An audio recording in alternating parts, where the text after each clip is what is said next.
यदि तपाईँहरूलाई आफ्नो आर्म्सको साइज ठुलो बनाउन मन छ भने you need to understand that बाइसेपको भन्दा ठुलो रोल तपाईँहरूको ट्राइसेपको हुन्छ, किनभने ट्राइसेपले तपाईँहरूको आर्म्सको 60 to 70% पार्ट कभर गर्छ। So you need to make sure that तपाईँले ट्राइसेपको ट्रेनिङ चाहिँ इफेक्टिभ वेमा गरिरहनु भएको छ। सो अब let's come direct to the point, tricep grow गर्नको लागि कुन कुन एक्सर्साइज गर्ने त? सो ट्राइसेप ग्रो गर्नको लागि you just need any two movements, फर्स्टमा कुनै पनि पुस डाउन मुभमेन्ट अनि सेकेन्डमा कुनै पनि ओभरहेड मुभमेन्ट।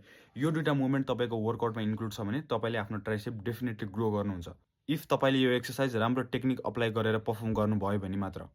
अब मोस्टली मान्छेहरूले यो एक्सर्साइज त आफ्नो वर्कआउट प्लानमा इन्क्लुड गर्छन्, तर तिनीहरूले चाहिँ एक्सर्साइज पर्फर्म गर्दाखेरि मोस्टली के गल्ती गरेर हुन्छन् भने तिनीहरूले आफ्नो अप्पर आर्मको मुभमेन्ट एकदमै धेरै गर्छन्, जसले गर्दाखेरि तिनीहरूको ट्राइसेपमा टेन्सन परिरहेको हुँदैन। So you need to make sure that तपाईँको अप्पर आर्म चाहिँ लक्ड इन छ, तपाईँले जस्ट आफ्नो एल्बोलाई मात्रै एक्सटेन्ड गर्दै हुनुहुन्छ ट्राइसेपको कुनै पनि मुभमेन्ट गर्दाखेरि। अनि अब मान्छेहरूले अर्को सेकेन्ड मिस्टेक के गरेर हुन्छ भने तिनीहरूले फुल रेन्ज अफ मोसनमा ट्रेन गर्दैनन्, ट्राइसेपलाई फुल्ली कन्ट्र्याक्ट र फुल्ली स्ट्रेच गर्नमा फोकस गरेर हुँदैनन्। So you need to make sure that तपाईँले फुल रेन्ज अफ मोसनमा पनि ट्रेन गराउनु भएको छ। And third mistake is not training till to failure or close to failure.